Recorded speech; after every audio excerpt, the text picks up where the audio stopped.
Ukhozi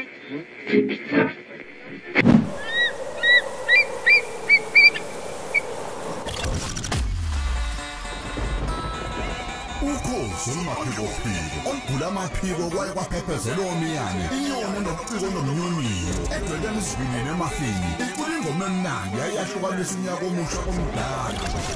inyoni enezigidigidi zabalandeli abayilandelayo zamemeza sezidololozela sathi siyayazi le nyoni yayiculele okhokho bethu abanye abathule isibongo sokhozi FM sisibhalelwe isitatata sothu ukhozi FM luhamba phambili. Ngikubingelele ngikwamukele kwesinye isiqephu esimnandi sokhozi FM TV gama lami nguNeliswa ngwakacele. Uyazi ke nawe sikuphathele izihambeli ehlabahlosile abantu esibathandayo nesibahlonipha kakhulu la eNingizimu Afrika nasemhlabeni wonke jikelele. Kuyintokozo enkulu isihambeli sami salamhlanje umuntu omjwayele escreenini sakho mhlambe ubukela iTV njengomlingisi uyalingise waqala le Kosibaya simthanda kakhulu aphinde futhi abe usomahlaya. Engihlekisanga nje ayi cha angazi ke nami ukuthi ngizothini usisaba Celeste Ntuli unjani kodwa ngiyaphila Celeste kunjani ngiyaphila congratulations ngiyakujabulela kuhle ukubona lana ngiyabonga usu opranyana omncane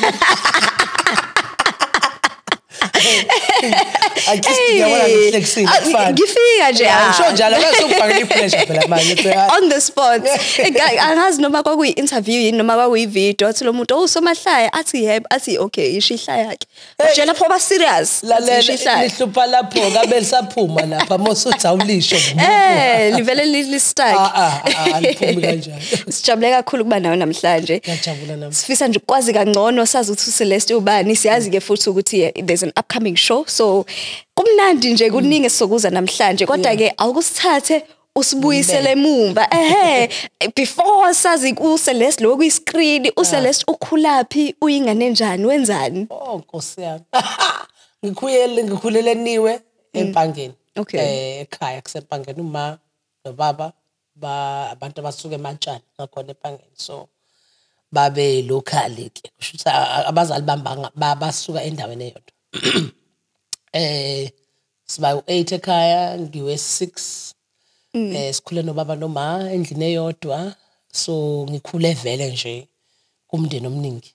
ngoba nakubuka ma ba 11 wow yikho ngenankinga abantu babetha uthi ubunganazi ingane ngiyayazi leyo nto uphuma kuyona awuhalelo wakho 11 no not really ngoba I love kids but ukuthi nje ngiyathanda abantwana kodwa ukuthi ayina uyabona umuntu okhule ekhaya engayibonanga leyo nto uyicabanga ngenye indlela umuntu okhule ekhaya ikhona like me nami nginokunye ukucabanga because kakhulukazi into ngicabanga ukuthi into okhule phambi kwayo kwesisikhathi nokungayithathi njengegugu ngoba uyijwayele uyayifuna ukuthola okungale like mina ekhaya sikhule ku strict baba besingayindawo labo abazali abanomthetho bekunomthetho kithi engathi ukhulele nabazali bami nje la yikho kodwa ujabo sobabili sila asingayithathi kancane ke leyo ba strict kodwa ngoba phela ubusukule ekhuyele ekhaya njalo uyayifuna ukuphuma explore ukuthi like asivakasha sithini so umqondo wakho ufuna ukusabalala nje ufuna ukuzibuza ukuthi ngaphandle kwalemthetho ngaphandle kwale ngiyubani yabona kuyakwenza ufuna ukuzibuza lokho so uCeleste ngoba ngu number 6 ekhaya ngikhuleke nje naba odadewethu ke nabafowethu bahlakaniphile kakhulu like labantu abafunda o-maths no science mina ngaqhamuka lapha no history like general phela sasikhule kanjalo mhlawumbe manje yabona manje abantu abaningi sebeyamukela ukuthi abantu abaningi baneziphiwo ezingafani nezinto abazifisayo nabazithandayo nabazilangazelelayo ezingafani qala kwakuyinto ukuthi nje uma ungayifundanga imaths nescience kushuthi hayi into yakho awuyazi kahle so ngangikulabo kuthiwa hayi laba sazi ngoba ufunda commerce awufunda science uzokwenzani kodwa kungenze ngabuka ukuthi mina nomunye udadewethu owenze home economics uyangithi angizwa nje mangikhuluma ukuthi ekhaya bekubalekile ukuthi wenza njani esikoleni before babakhulume nawe ufuna ukwazi ukuthi wenza njani esikoleni so ngikhule ekhaya njalo elinomthetho kodwa futhi bekumnandi ekhaya ngoba besibaningi sidlala Ngicabanga ukuthi ke i-talent eliqhamuke lapho ngoba kahle kahle ngifuza ubaba yena umuntu one-talent noma engalikwazanga ukuphila ngalo njengami kodwa waye umuntu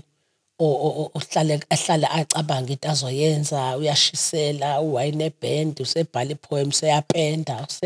so yeah ube nebuciko nje obuningi and ey'ntweni ey'ningi engafani uyakwazi ukucula uyakwazi ukudlala yabona nami kwangenza ngisamncane ngakufuna ukuzibuka ukuthi yini mina engithanda ukuyenza njengobaba nento zakhe azenzayo nini useyenza ukuthi nini useyenza okunye uyayiphilisa ngakho okunye ukwenza njenge-hobby kodwa ngakubona ngisemncane abazali bami bangimodelela ukuthi basitshengise ukuthi ukuziphilela ngendlela yabo bebeyisebenza benama-tuck shop so angikhulanga ekhaya la umthetho owenzeka ngaphandle bebenendlela yabo abaphila ngayo ngiyacabanga phela kuba nengane ezu-8 babebona ukuthi ngcono fanele bayibonele ukuthi benze njani sasibaningi kakhulu mina-ke personal ekhaya-ke kodwa-ke ngikhule ngumuntu ngoba besibaningi angithi uma sisakhula izwi lami ngangingathi ngi-quiet kodwa ngangingekho quiet kwakuthi mase ngisesikoleni hayi ke hlangana abangani bami-ke sengiyaphapha-ke ngitshotsho sweet ngilo muntu loyo ngangidumile futhi ngoba ngangi-very loud esikoleni as a result ngihlale ngixoxela abantu ukuthi ngangave ngalithanda igama lami elithi Celeste ngoba ngikhulele emakhaya and manje kwakuthi uma kwenzeka into ezibhedayo ngazi nje ukuthi sho mkhulu uzokwazi makuthiwa bekhona Celeste there's only one Celeste akekho omunye ngicasuke ukuthi yini kube yimi ngedwa uSilesi ngcono ngilishintshe nami ngiyifaka igama lami lesi wangifuna kuseshe igama lami lesi uNonhlanhla ngithi hayi leli lizongicebisa makuthiwa bekhona Celeste akacingi omunye yimi uyabonga kuba usayingane ucabanga ukuthi igama lakhe lona elikucebisayo I think ngangaboni ukuthi ngimkhulu kangakanani ukuthi ngiyabonakala nami yeah so I think kodwa ukujwayela nokudlala esikoleni nokuba playful ekhaya nasekhaya kwakudlalwa nasesikoleni ngangidlala ngangi-engage nabantu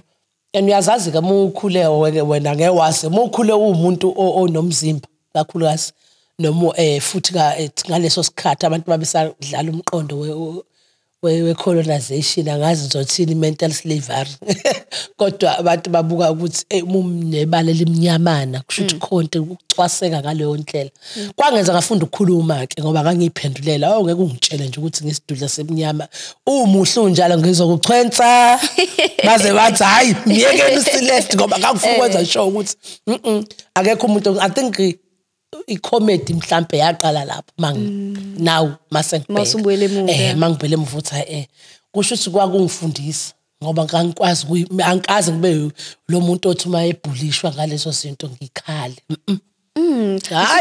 comeback uyithatha leyo confidence kuwena mhlawumbe iqhamuka ekhaya iqhamukaphi ngoba esikhathini esiningi umuntu uzothola abuyele emuva sabeke manje kuba sebantwini azenyeze ngiyajabula ngoba iqhamuka ekhaya kithi bonke abantu bangangawe yimi ngedwa engaka njengoba ngithi siba u8 kusukela kumama kubaba bonke bancane namanje yimi ngedwa mangithi yimi ngedwa bayona ngisho size 36 they are 32 30 yimi ngedwa so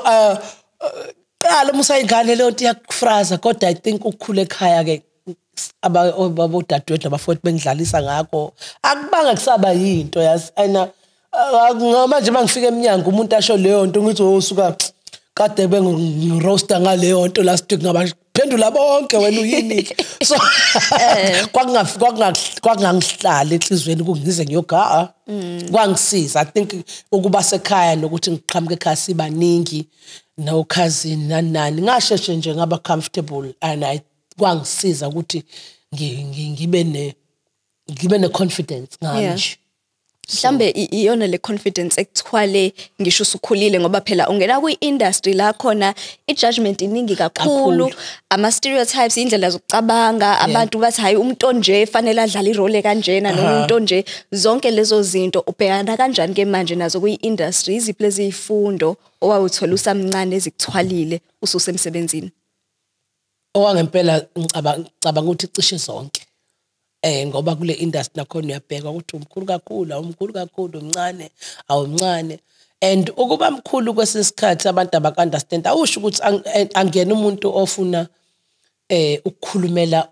unhealthiness ngiyayazi impilo iyadingeka kufanele sibe healthy sibe nempilo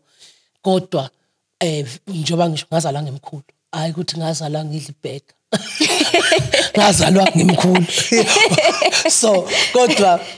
ikhona kuumthelela kokunye isikhathi uma ukhula and ngicabanga ukuthi kwenzeka kanje abantu sukuzalwe nalowo mzimba lo mabe abantu bemobekubhulisha awuyazi le lento lokuhlukumezeka ukuthi ukuthatha ukubekiphi ebese lo kuhlukumezeka kwakho leyo trauma yakho usuyayikhiphela ekudleni usuyaqala uba emotional eater uzozivikela phela ukudefend uthi hey Nkosi yami nami ngimkhulu angizenzi kodwa uma ungabukisisa ukuthi izinto ozithathayo isho abantu uyifaka enhlizweni zikuhlukumeza kangakanani ziphinde zikwenze ube mkhulu kakhulu more than what you are because now you are continuing uqhubeka udle emotional eating awudle umbulambili udla ngoba khona ivoid ngoba khona into esemoyeni engakuphethe kahle abanye abantu bayabhema abanye abantu baphuza umkhulu leyo nto comes first because ikudla kwakho kuba icomfort so now it's no longer akusona into physical sekusona into umzimba kuphela sekukhuluma indaba ukuthi kusho ukuthi kufanele izinto eziningi kufanele kuyibhekise phakathi ngawo ukuthi ikuphi engikwenza ikuphi mina okwangenza ngihlalele ekudleni ngiphephele khona ngikwenza kube yonto engiduduzayo yami you understand so kumina leyo nto leyo yasheshe yangaba inkinga as much as obviously I've heard that there's a problem as I grew up but anginayo inkinga ukuthi sengaze leyo nto ngiyidefine ukuthi ihlazi impilo yami noma ingenzisa ukuthi ngibuthi sengizophila kanje ngenxa yalokho angikaze ngikuvumele lokho angikaze ngithi mangiye ukwenza ufuna ukwazi ukwenza into ze TV ngiyibukele phansi ngithi Nkosi yami bazothi ngisitudla bazothi as a result ngifike nginomthetho wami engushoyo ukuthi lokho ngengikwenza wow and ngangakaze ngithole lutho ngangakuprotect brand ngaba tshela sichake iweaver ngifake for me is a result uyabona unless ngiya act a character ngayigqoka kodwa uma ufuna ngenza advert uma ufuna Celeste ngeke ungithole in any other way uzongithola ngale ndlela mina engifuna ukubaya ngayo ngakhona kwangijabulisa lokho ukuthi I was able ukuyenza lonto naku ngikona manje ku industry next thing ngizobe ngiqeda 20 years ngenza lento engiyenzayo engiyithandayo and abantu bangamukele ngale ndlela nami engizithanda kiyo and I think iyasho nje nanokuthi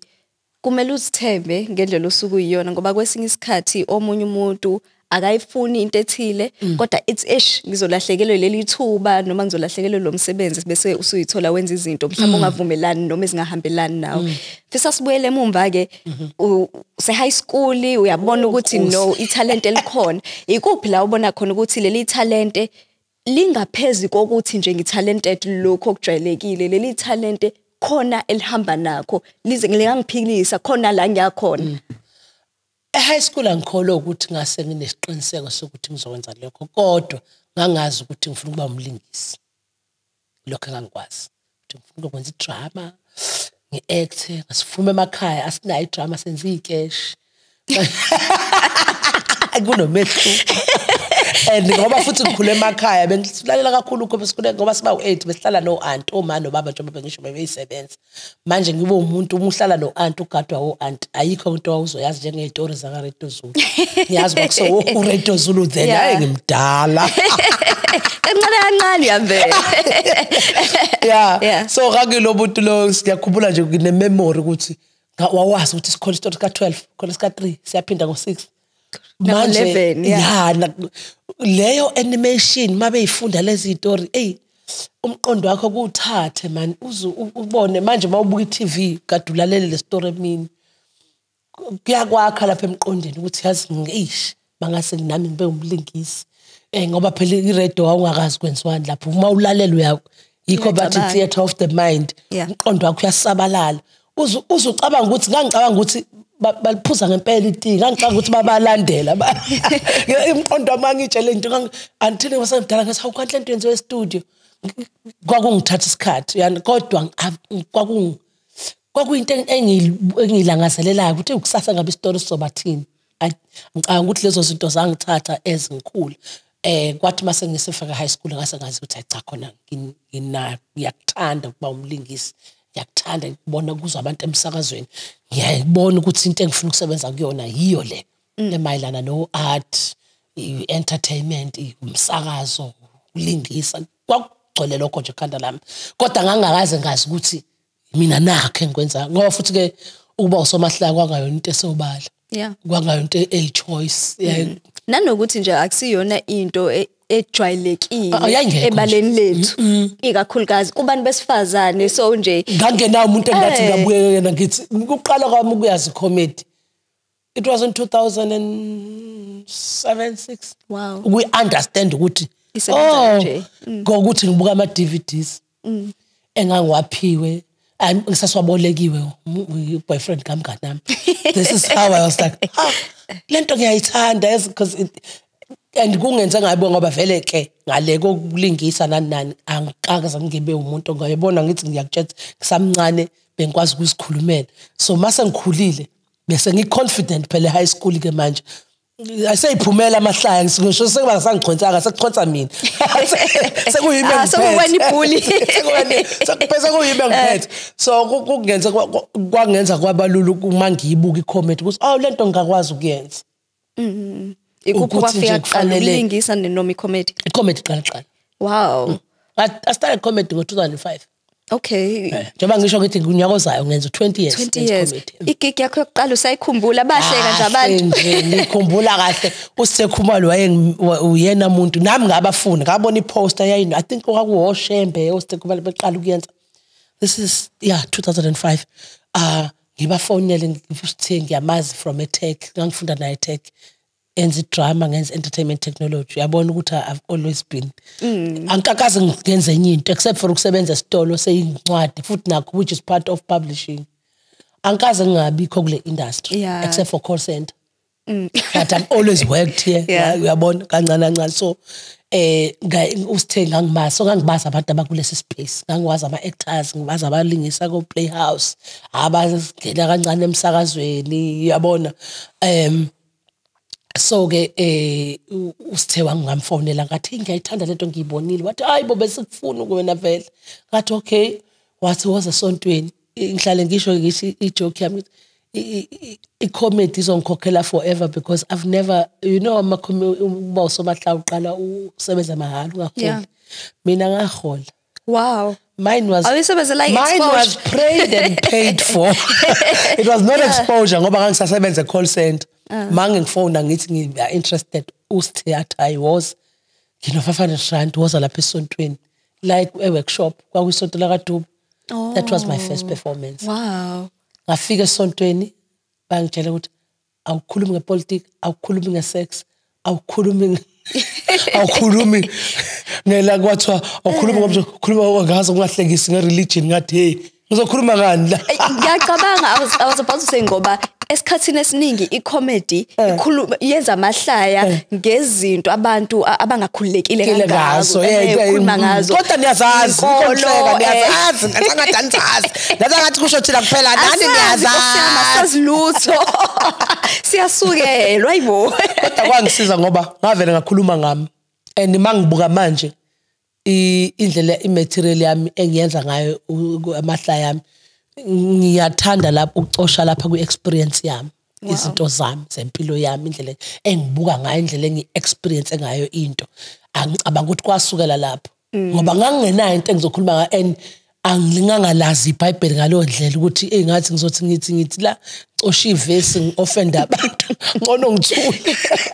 agcina ngikhulumela ngami ukuthi besibaningi ekhaya ukudlala and it was a nice funny material ngoba ngangikhula kakhulu ngisamncane so icathulo zami zayithenga twice a year icathulo zesikole manje ubaba bathi wena ubiza kakhulu kunabo bonke abantwana.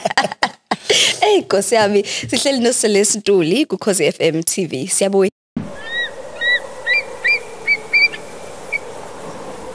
sikhuluma nomuntu osifazane wengqalebutha la eNingizimu Afrika usomahlaya aphinde abe ngumlingisi abantu besifazane abaningi kakhulu ababukela kuyena uCeleste wakwaNtuli. Ngifisa ukuza ukuthi kuke kwaba khona yini la khona uperformer as usomahlaya kwangahleka umuntu kwathi nje cwaka it's Shithi khona sengifisa ukuza lutho ngizama khona ukuthi ngingakubeka kanjani ngoba lento njalo kubahlali bengibuza ngangihlale nginento ethi hayi kodwa ngelinye ilanga ngoke kwenzeke lihle iqinisa nkazi because bese ngizobuza ukuthi wenza kanjani esimene sinjalo angikaze I never died on stage even if khona mhlawumbe uthi ihlala sebenzanga but angikaze ngibhekane nesimo ukuthiwa abantu abahleki angikaze ngifisa ukuzwa ngohambo lakho ngoba wena umuntu ozakhelile indlela kade sisho ukuthi babengekho abantu before eqaleni ababengasikhombisa ukuthi mawufisa ukuba umuntu wesifazane osomahlaya ungenza kanje noma nakho ongakwenza ukwenzela impilo ibelula wayiphendla kanjani indlela yakho mhlambe khona yini izinto ozikhumbulayo ngathi umuntu wesifazane mayingena kule mboni manje ungamlukuleka ngazo iba wena uyazi kusuke kunesipho ekubeni uwe ngoba uNkulunkulu wazi ukuthi yini akwenze ngalendlela owenze ngayo and engubonayo ukuthi isikhathi esiningi siyayisithatha lezi zinto esihlukile ngazo njengoba ngisho ngithi ngalithanda igama lami manje bangibuka ngithi inkosi yami thank God othisha abangivumelanga ukuthi ngilishintshe ngoba ngangizama every year mangilibuka manje ngithi ngangenzani kodwa ngoba uma usayingane ngangifuna ukufana nabanye nami ngithi why mina ngizoba negama lesingisi ngedwa kodwa uma ngilibuka manje lingiphilisa exactly njengendlela lalifanele lingiphilise ngayo so into engayisho kubantu into eyangenza ngikwazi ukuphendla yami indlela because ngayivumela ngazamkela izinto ekuthiwa ngihlukile ngazo ngazimbatha ngazisebenza ngazazi ngazamkela ngazithanda leyo nto kwenza uhluke ngoba vele iyona into uNkulunkulu akuhlukisele ngayo isikhathi esiningi siyayibalekela leyo nto eyenza wena uhluke asi-embrace asithathe siyamkele siyonke siyange sithi okay yini uJehova angenze ngaba so kuyisipho esikhulu kakhulu ukuzamkela so ukuzamkela kungisizile mina ngoba angangazi nokuthi ngenza leyo ndlela leyo engangikwazi ngangazi ngenza mina as a result yazi ngisho ngenza i-one woman show yami yokuqala ngo-2010 ngangakaze ngazi ukuthi mina ngacabanga nje ukuthi yazi ngifuna ukuba i-comedian permanently now because bengenza i-comedy ngibe ngishama toho yabo kanti ngaleli sikhathi ngizokwenza ishow noLindelani we-Joy Celebration wayosenzela ishow wayesa organize ama-shows wenza ishow ICC ngoDecember nice show it was December 30 this is why I remember hey abamnandi show headlined standing ovation ICC ngakusasa ngabuyela ngiyosebenza esitolo uEugene yena umuntu wangenza ngakudecide ukuthi ngizoba somahlaya permanently ngiyeke ukusebenza wanginika isibindi sokusaba wathi kahleki awuza ukuthi uthola standing ovation uphinde kusasa uyothi sorry ma'am yangishaya leyo nto yazi indlela ayisho ngayo ngangisaya esitolo ngiyosebenza ngangena esitolo ngaresign same time sure ngomhla 31 of that December kwathi kuJanuary bathi abacela ngihlale bandla songizohamba after a month indlela engase i-decision yami mhlambe ke ngiyayijabulela leyo phone call ka Eugene ngoba yangivula nje umqondo ngaba ne light bulb moment ngathi okay angibanga ngisabuyele emuva bathi bafethu uzohlala inyanga so uzohamba emva kweJanuary awuphela ngisho 2 weeks ngadecide that January ukuthi ngoAugust ngizenzela i-one woman show yami angithi uyabona ngazi ngithi mina ngiyenzela ukuthini ukuze ngizazi ukuthi ngenza i-decision e-right noma e-wrong mangihluleke ukuhlala e-stage i-hour ngihlekisa abantu shothi angiyeki and my show was sold out first show ever and I managed to perform for almost 2 hours. That's when I said to myself, okay, then we are a comedian. I-material yokuhlanganisa ishow ya 2 hours. Ngifisa ukuthi uyithathaphi. But ngase ngiyenza i-comedy from 2005. Oh, so ku-2010 manje. Sonke leso sipiliyoni. Enye into futhi eyenzakala ngokuba usomahlaya awuvele nje uthi ufika ungafika usha amahlaya kodwa into ongeke uba nayo i-voice yakho. Sure. Kunomehluko ke lapho. The more uqhubeka usebenza wenza the more na uzothola ukuthi izwi lakho lithini kulesi space sinamazwi angafani uyayingizwa ngithini because isikhathi ngikho wayethi hey uma uyisomahlaya unayo into ukuthi ulalela ihlaya uthi leli hlaya lingikhumbuza isikhumba leli hlaya lingikhumbuza ufly lingikhumbuza ushembe ngoba usuyabazi ukuthi bakhuluma kanjani amazwi abo itone uyayibona ukuthi noma ngabe akayisho ungazi ukuthi hey le joke ubani bana ngayisho lokho kuthatha isikhathi ukuthi ukwenze lokho over and over until ube naleyo sound angicabanga ukuthi ngo2010 from 2005 ngase nginayo ivoice so wabalula ukuthi ngiperforme lo 2 hours ngoba kwakukuningi noma obviously ngayidla ukubhala material but nje that yet kwangidecide kwangidefinele ukuthi this is what I need to do. Asikhulume ngokulingisa kancane ukuthi khona wangena kanjani ke khona kazi into enjani leyo ke bathi ngizwa nesigaxa nje awona akuhlale ngisho ngithi izinto zami ngempela again lokho ukwenza into yazi ukuthi awuyithatheli indawo uyenza ngoba ingaphakathi kwena liyavumelana nawe naleso sinqumo sithathayo bese ngamuvela eGoli this is 2012 ngamuvela eGoli ngoba ngithi ngimuvela iComedy angi 2010 ngenze one man show ngayiphinda 2011 hayi impela sengiyibhoze eThekwini sengiphume emaphepheni namnini lesekunama shows yabo excuse me then ngoba ngo2009 ngakade ngenze iso you think you fun engathi sekuyisikhathi manje umuntu ukuthatha thukulula adlondlobale ngiyeGoli ngaye eGoli ke ngo2012 August ngangibhukhwe lapha ePlayhouse nabo Thandiswa nani bekumnandi kuyishow nami engigqajanga ukuthi uNkosami sengifaka nabo Thandiswa mazayi mina yawo uyiba ayimnandi babehlanganisa wonke ingqungqulu zabantu besifazane bejazz bafaka nami ngajabule ngathi Playhouse yangibona mos Playhouse yangazi manje kanti ukushuthi usithe same and funny enough usithe khumalo nje kushuthi uyafeatureisha nje empilweni yami kakhulukazi ijeni yami eGoli kakhulu uyena umuntu wangifonela wathi kune audition ngakusasa kodwa ungifonela ngisephathini nami ngezokwenziwe amaphathi and sengiphathi nendawo sengiphuza ngempela manje asawazi ukremola yini manje yawona wangifonela kukhala isigubhu ngoba kwakusho yena ngathi okay ngizoya kule audition ukube mhlawumbe kwakusho umunye umuntu kange ngize ngiye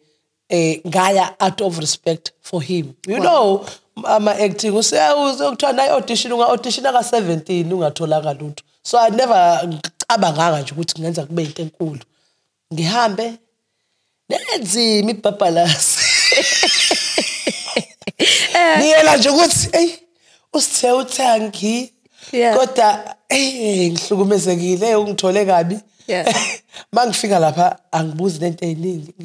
ngavele ngena phakathi ngalinganisa auditioniswa noFelix uhlophe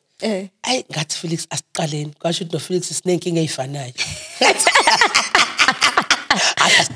asiqale sahambe thina ngoba and manje sengibukile ngoba ngiyawazi ama actors la cassette ngangiwazi ama actors la khona wena ubheka imkhwane hibo gcina ubani ngithi yo hayi la moshiwe uthe uyangithanda kodwa hayi shame angiboni ukuthi ube kwazi ukuthi mina la ngizohlangana kibabazi labantu abaningi la abanye bekufunda na betech abanye ama real test space bahamba ophesheya ngithi yo hayi ke le show is serious iboshela ngathi Felix mina nawe uyabona asiqale sami ngempela kwaqala mina wathi ubani uqala kathi ngijako lokuse inkinga zami ikhanda lenzayo ngenze audition balo bangiphindisa ngithi and the moment ngiphindisa ingqondo yahlapluka manje ngithi konje ubani lo mlungu maze laphi kanti ngikhuluma ngoAngus Gibson uyena auditioner nokuhlwana uthi bangibuza ukuthi hey agent anginayo isithombe anginaso bashutha khona lapho wenzani I'm a comedian okwangempela ngaze ngije ngiyithathele ekhanda ngahamba ngathi oh thank God ngalungisa impilo yami ebingixakile ngayiqhubekela ngoNovember ngizwa mhlawumbe kuthiwa December ngifonele ubani igama uhlalaphi ngihlala eGoli okay kuhle ngoba usumuvela eGoli hayi sobisithinti ngithi labantu ngoJanuary lena futhi ihlekisa kakhulu eJanuary ngisegula ngithi ngabe ngo2012 2013 manje and 2012 mangiyeGoli umngane wami yena wayengirentela ezini uyasayina ilist mina bengikhokhela yena akhokhele yabo ngoba ngalesikhathi bengikwazi ukwenza ama corporate gigs ngize la eGoli ngishaba la eThekwini ngishaba corporate gigs yokhokha irent eGoli ngiyaphanta Yeah. So ngalesikhathi kuJanuary ke manje ngithi okay bekumnandi last day this year siswenza njani Yeah. and sivumela nomngane wami ukuthi ngoApril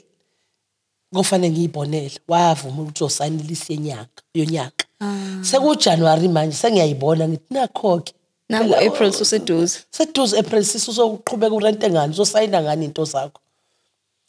ngilela lapha ngicabanga izinyoni zami uyabona umusa usomahlala umahlalela ngusomahlala kodwa umahlalela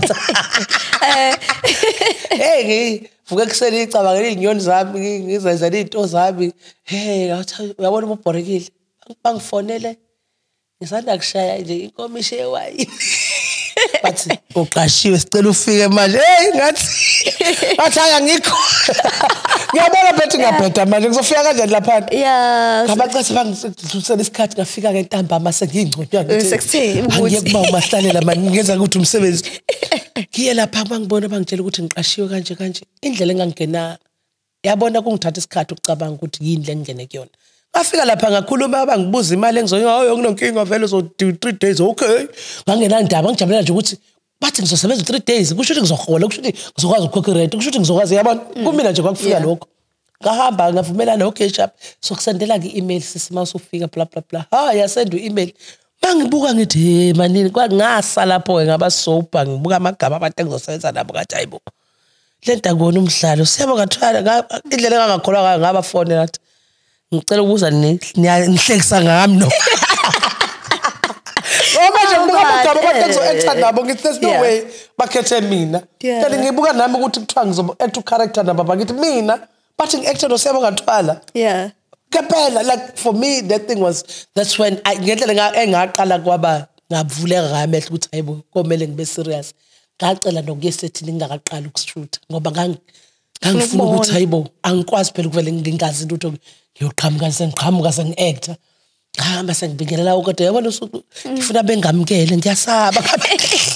kambe ngithi koMama Thembu uhlale ekhumbula nje uMama Thembu ngoba sine joke naye ngambingelela ngaba nice kanti ngizolandwa naye first day siyosebenza Mama Thembu dlalwa ke ungabhedi ngiyaduka mina egola ngasilandwaphi ngiba late ngimfica ulinde mina emotweni wathi ini ufika nje Ufika usuyalindwa. Wakathethiswa umuntu uphindiwe naye emsebenzini. Yeah. So Shem, but when I was there ngifunde lukhulu kwisibaya kakhulu. Yona into engeze ngahlala for years. And shout out to Odezra and Bomb Production kakhulu ngiyabonga into abangenza la yona inkulu ngoba I think ngadla njobala kakhulu, not even I think I know ukuthi yawenza umehluko omkhulu empilweni yami. And baningi kakhulu abantu abajabulela ukubona Kakhulu. And I'm sure abanye kuze kube isikhathi samanje mhlambe basakubiza ngamagama kakhulu amashow awa-actayo Sawumfazi kaZungu ngisawuMrs bani Siphokazi uMama Thembu and funny enough uMama Thembu mawami manje babe ngibiza ngale character ngivele ngihlenga manje makathi hayi ke lana ke character yami nesibongo sakho bazokamnandi I enjoyed it kakhulu yangenzela manje yangiedela kwi-career yami kakhulu anginandlela yokuyibeka uyabona uthi uqala nje uyizongibuza nawe ngithi uyaqala ukwenza because asifani kule industry kunabantu I can see umncane kunabantu asebela for 10 years they've never had an opportunity yokwenza lento yenzayo so sometimes izinto ezikanjalo uthathe as a stock uthi yazi ngiyabonga because nami all of it in this instant I was on a Prime TV daily for 8 years akunamazwi so nje into eyayishintsha impilo yami ucabanga ukuthi usazoqhubeka ulingise futhi yeah ngisazoqhubeka ngilingise ngoba ngahlala u8 years ekulingiseni time ayifika COVID ngakhumbula ke phela ngicomedian hayi futhi kuba usomahlaya kufana nokuyisebenza yabona une tuck shop yakho awudinge ePakistan ngiyadlala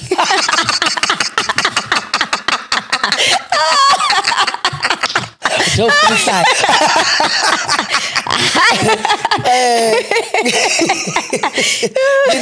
Free comedy ngiyakwazi ucreator ngiyabona ngicontrol so imnandi ngalokho ngikubona kuma roast ngixoxele ngama roast khamba kanjani ngempela niphuma nibe abangani noma nikhohlisa sini ngeke ukuthi ngihlekiswa yinina kakhulukazi abekho abantu abasabi roast njengabantu abangahlangene naye hawu umuntu awusho hawu lento nje kanjani wena nje kanje niphume I roast it was meant for comedy ngempela into ethi ena we see you basically I understand umuyibuka kwangithatha isikhathi ukuthi ngiroast mina I roast yami yokuqala ngaba nenhlanhla yokuroasta ngafaka kwi Comedy Central ne roast ka Jeff Ross. If you know Jeff Ross, the biggest roast master like hostel abo Dave Chappelle came to South Africa and did roast. Udilini wangiroasta yo wangiroasta kumla kahle kwakusekhona uPresident Zuma wathi mangena esikalini isikale sithi 5,000 1 million crowd was finished but I roast on a surface ibukeka ngazuthi attack but on a deeper level it's a deeper appreciation and admiration of knowing you as a person nezinto zakhe ezibhedayo esizozi highlighter kodwa sizazi ukuthi zikwenza wangcono angazi noma awuyazwakala kuzwakala kahle na ngoba umuntu nimthanda enjalo ephelele sikuthanda ubhedile sikuthanda wake wadla ama drugs sikuthanda uke wabane kodwa ngoba udlulile kuzo zonke lezi zinto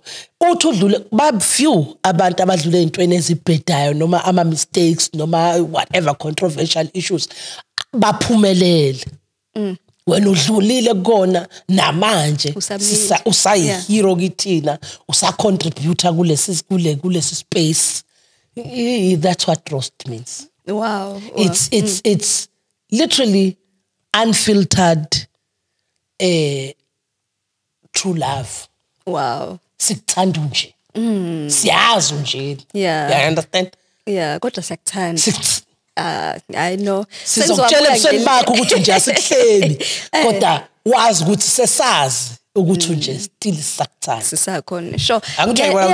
no ngiyayithanda leyo nawe wazo roast wakhe ungimeme hayi wena ayikuroasteke bayoqala ubhede life ayimnandi ungabhedanga ayimnandi vele ubhede ngamandla inkinga ifana ibe lapho ke vele ucabanga ukuthi abantu sebazindaba zami la ukuthi nginje ayikho into ekhululana nayo yazi ayikho into ebambana njengakwatha abantu ucabanga ukuthi bathini bathi musa ingane we have imaginary friend musa umdala una imaginary enemies awekho ithina sithi everything is in your mind abantu exakele nabo ucathi abantu bathi mabese story sakho bangasayi nasemsebenzini no banetending bazalana 5 seconds babheke story musu ucabanga ukuthi bazohlala kwesakho you are not that important it's a kune level ye ego phakathi ucabanga ukuthi abantu bakhuluma ngawe every day abaxakile kodwa uqinisile ngoba ngisho akuthiwa bayakhuluma bazoshaba kushoyo mhlambe baxakile isikhathi abantu naso uzowazi ukuthi bazokhuluma 30 minutes safanele bawuphusha into zakho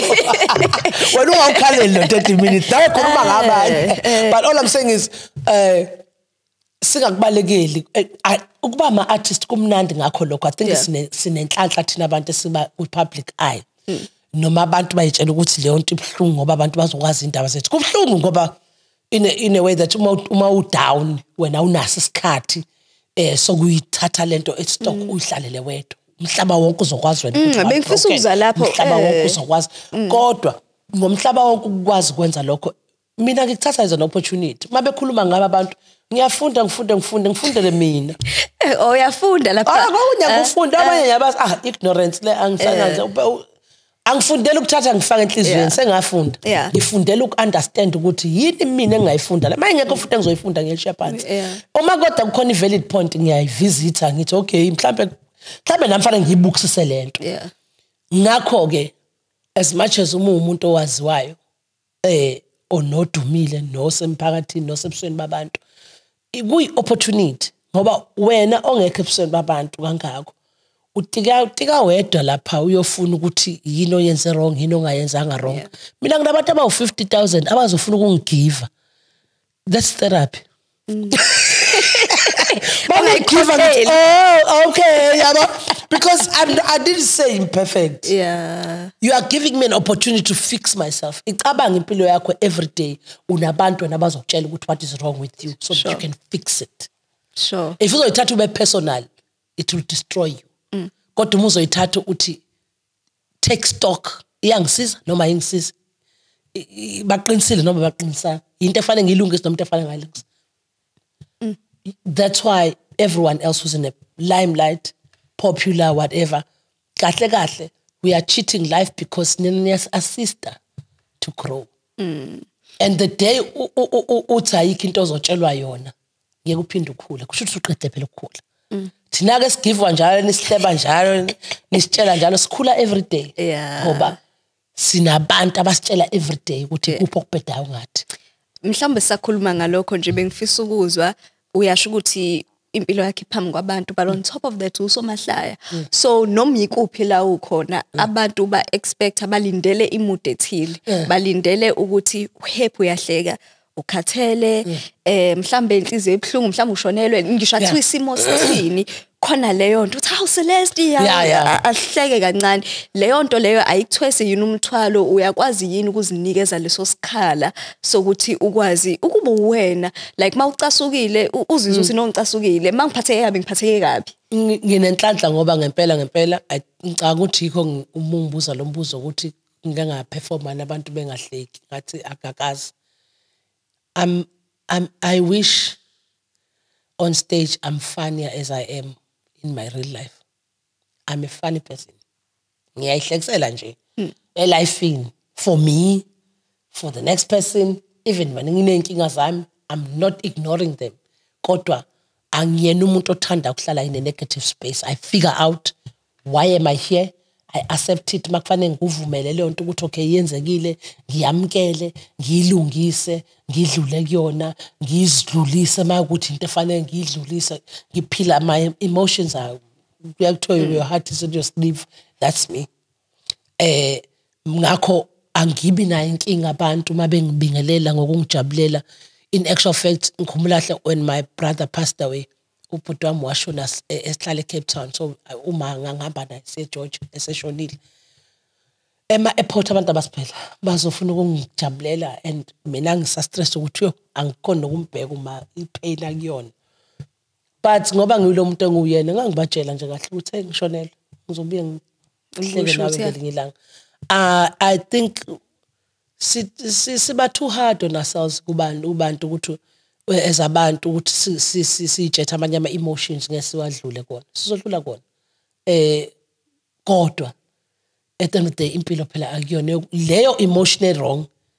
or negative or painful or ebhlungu njani umuhlala kuyona uzolokhu ugidagide kuyona kodwa muyi understand ukuthi why is it here or ukhale ngayo go through it don't avoid it. You understand? Mina ngilo umuntu uthi into mangenza ngiphatheka ngakhala nala angina stress angina stress ake ngikhale ngizwe ngane ngaze ngiphathe tissue that ake ngibe nandaba. If it feels like in my heart right now I'm not gonna be happy ngoba manje anikho nini ukuzongibambela le emotion. True. Ngigcineleni nginenhlanhla ke ngoba ngumuntu abantu nginenhlanhla ngoba abantu ngempela futhi kumina akunginiki pressure when they come and they're happy for me. In actual fact, sometimes I'll be down and some umuntu avela ngitshela ihlala lami. For me, it's a reminder that life is not that bad. Yeah. I don't look at it as like, oh, ngisafuna ukukhala wena ngifuna ungikhulumise ngisafukasukile. Ngithi oh wow, bese ngikhohliwe ukuthi ena konje yimlona. Manje ngiphathe kabi. Manje angike simene right, manje ngidisappointed manje. And when you do shows, lezo zinto zenzeka imali ihambile awazi show yenze njani. We go through things. Kodwa cabanga nawe nje. You go through things. Mina ngithanda ngabantu abangiduduzayo ngihlangana nabo ba-airport emgaqweni ey'tolo ngixakekile umuntu avela aqhamuka azokuhlekisa ngento oyishilo noma akuzele ngokukhulu ukujabula kukwenza nawe uthi yazini life is not as bad. Yeah. If I'm gonna acknowledge in moment wrong, definitely uNkulunkulu ngipha a break. Don't you want a break? Yeah. Umuphathe kabi. Yini ufuphathe kabi 24/7? Sasazulu ukuyiconsume nje usize yabona umsize nginalo. Angibelieveli ekuthini ngizigqokisa usize. Ngithanda nje. Ngiyayithanda leyo. Ngeke singakhuluma ngeshow yakhe ezayo. Khona la eThekwini sixoxele ngayo kunobana usigabisela ade ngiyibona nje poster. I'm excited. Yeah. And I'm working with two conflict who are partnering together, and I'm happy for them to assist me with the show because it's a big show. Celeste and the Big Dudes. That's the name of the show. Kumba, no Pops, Pop-Ups, and Dumiso Lindi, Mojack, Fly Motion, Sandle Makanya from here in Durban, Simpure Shembe, Robbie Collins. And then I have DJ Ukama Kaufela. It's an amazing show. Angazi ngithini. Le show ngiyenze ngoba ngifuna ukwazi ngikhithe Celeste and the Big Dudes. I'm working with great comedians. Yeah. Angani nalokuthi ngizovala ngivule ngobani. That's how dope the show is. Wonke umuntu okuleya show une show yakhe. Right now Robbie Collins is in Nairobi doing a show. Kumba was doing his show somewhere else. Pops got in a show at Joburg in June. So it's not people that wanted to do the show with me for any other reason but ukusho ukuthi nje hayi yazi Celeste siyamhlonipha ngifila ngizizwa ngihloniphekile